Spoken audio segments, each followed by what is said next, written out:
I'm going to take you through the tasting notes. Well, actually, what I really wanted to know, we got the most common questions at the start, which was what are the characteristics and flavors of it.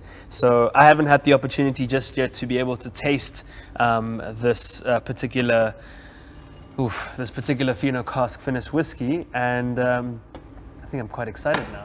Yeah, I think, when we do a tasting, I think there's a couple of important things. There's a big difference between tasting and drinking whiskey. Tasting for me is all about exploring the flavors, getting to know what the whiskey is about, and once you've discovered those flavors, and I'm going to take you through some descriptors, and I always say to people, again, whiskey's subjective. These are my descriptors for the whiskey. Yes. It's really just to be a guideline to point you in a direction. Yeah. And if I say, we're going to find some frig and some fruits in there, and you say I don't get that, I get something else, then you don't worry about that. It doesn't make me right or you wrong. It just means that we experience whiskies in different ways. And when we do a tasting, even at a professional level, this is a 48.6 whiskey, so nose it with pleasure, even have a gentle sip if you wanted to, but we would generally in a tasting use room temperature water and normally put the same amount of water into the glass as what there is whiskey. So we break in that whiskey down to around about the 20 to 25% ABV. Does that make it a little bit more easier to distinguish? What it does is the little reaction between the water and the alcohol creates a little bit of heat, and that then drives the flavors of the whiskey to the nose of the glass. And this is a very interesting glass. It's called a Norland glass, and if you look at it, it's actually a glass within a glass. It looks as though the whiskey's actually hanging in, sort of floating in thin air there. Yeah. Because the glass is inside. It was something we discovered last year, and they're exceptionally expensive glasses. So I'm always kind of shaking and handling this with care. I have got two. They've never come out of their tube. I've never even thought that I would, like to try and wash them. But they are a very, very nice glass for doing a tasting with. Yeah. And as I say, we can nose it at full alcohol strength. But as I mentioned to you, I always like to just add that dash of water, room temperature, slightly chilled, no ice. In a tasting, if we're using ice, then it tends to bring in the flavors of the whiskey. And you will find that now that you've added that little bit of water, that we've got quite a prominent smokiness coming through, which is due to the peat which was used. Yeah. But it's a gentle smoke. Oh, Jesus. And then if you really get in the nose there, and the sort of descriptors I would use for this would be kind of like, the figs, fruits like pineapple, orange peel,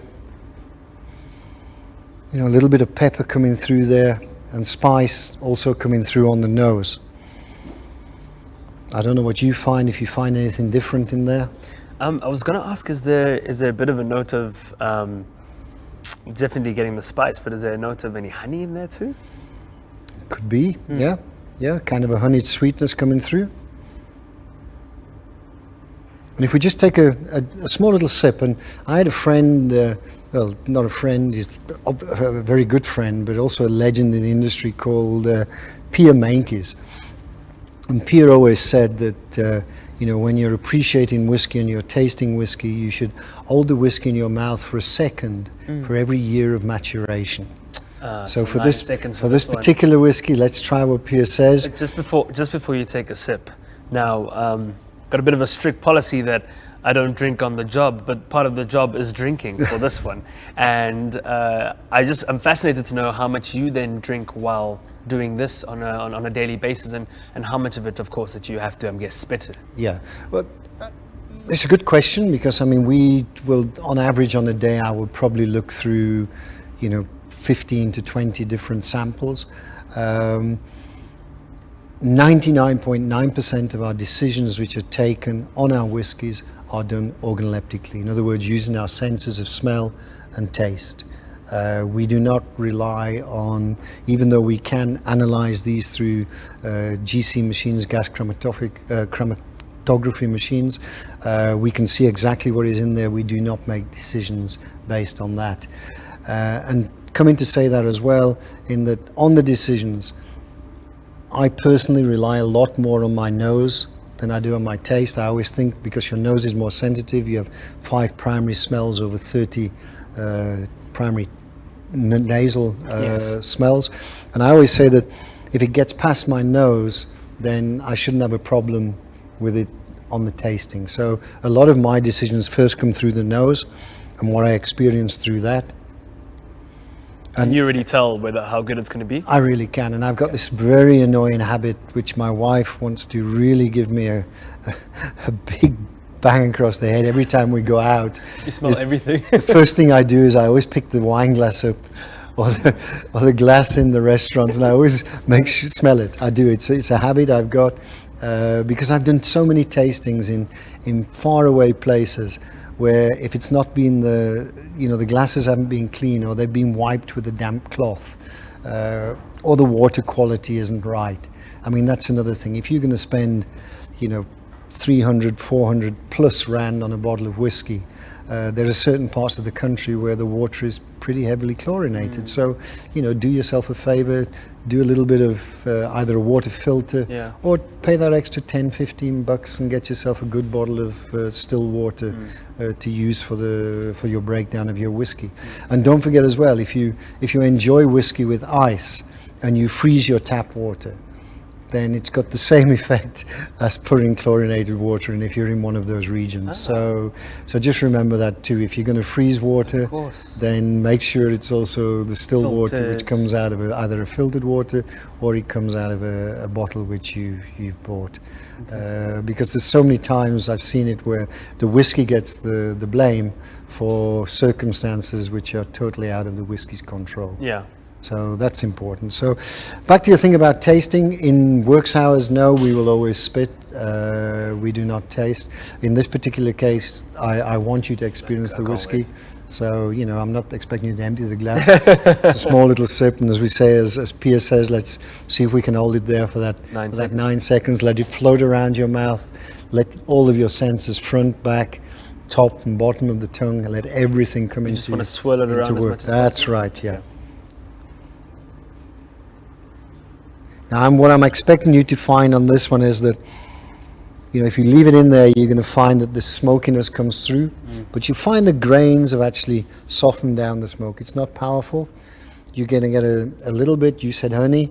I'm on my tasting notes for this, I've got almost like a treacle, which could be the same treacly honey kind of flavor coming through, along with that spiciness, a little bit of tobacco.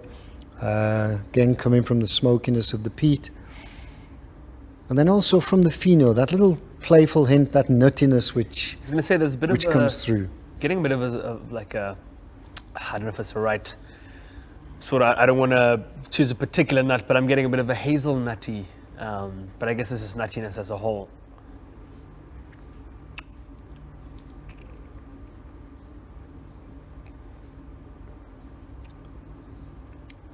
Could be, hazelnut. Not got a problem with that descriptor. And it's got that long, warm mouthfeel, which has come from maybe the slightly higher alcohol. The 48.6 has given it that nice little mouth-warming feel as it comes at the back. Lingers as well at the back. Lingers. It's got a very. I've still got. The peat is hanging around there, the smokiness. Yeah. But this isn't as prominent as the Oloroso. The Oloroso last year had a real smoky peaty kick to it, being the single malt. But by using the grains in this one, it's actually softened down, sweetened up that little bit of maltiness which was there. This is almost maybe some. This is beautiful. Almondy notes coming through too. And the nice thing is when you go back to your whiskey again, you might find that there's something else. Whiskey, even though it's freshly poured in the glass, give it a second or two, allow the whiskey and the water to interact, let it open up.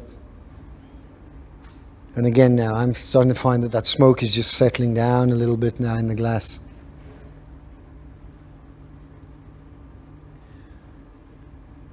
You'll find a lot of winemakers saying that the right kind of wine to enjoy is with one of those wide brim, champagne makers. Champagne. Is with a wine glass. What Yes. we regard as a wine glass. Yep.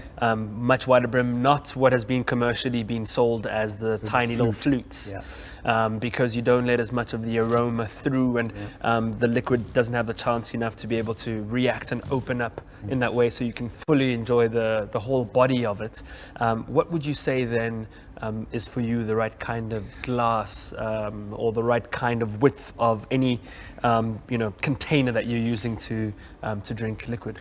Well, To drink whiskey. I think your first point is absolutely right. I had the privilege of attending a tasting presented by a glass supplier, where they actually said what was the correct glass for a particular wine, ranging through from, say, Sauvignon Blanc to a good red, a cab, right the way through to the sparkling wine, and then the spirits and the MCCs, right the way through to the spirits at the end.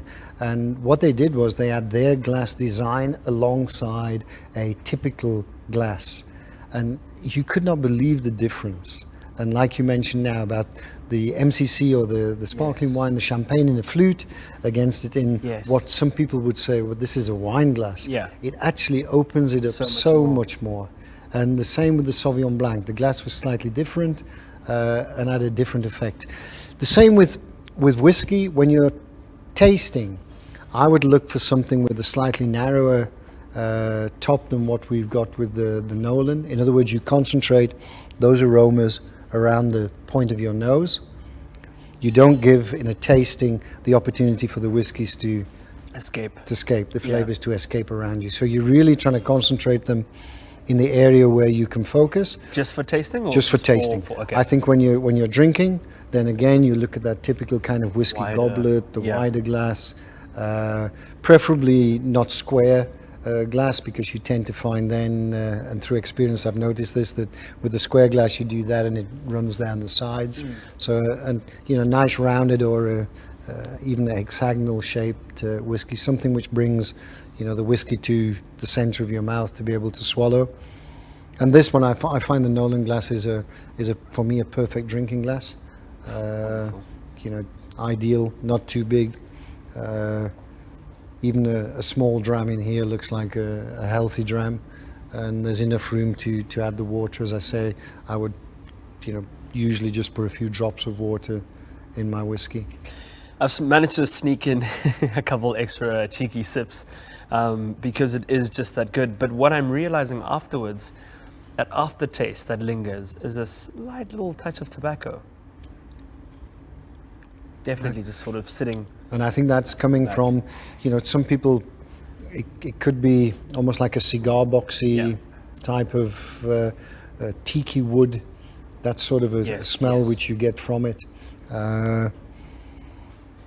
And I think that's, one of the amazing things about whiskey is you can have 10 people around a table, and if you're all honest with each other and you've got 5 different whiskies, I would be very surprised if everybody put their hand up for one. Yeah. And it's always interesting to share the kind of experience of a whiskey. Yeah. As I mentioned, my tasting notes are a guideline to point somebody in a direction.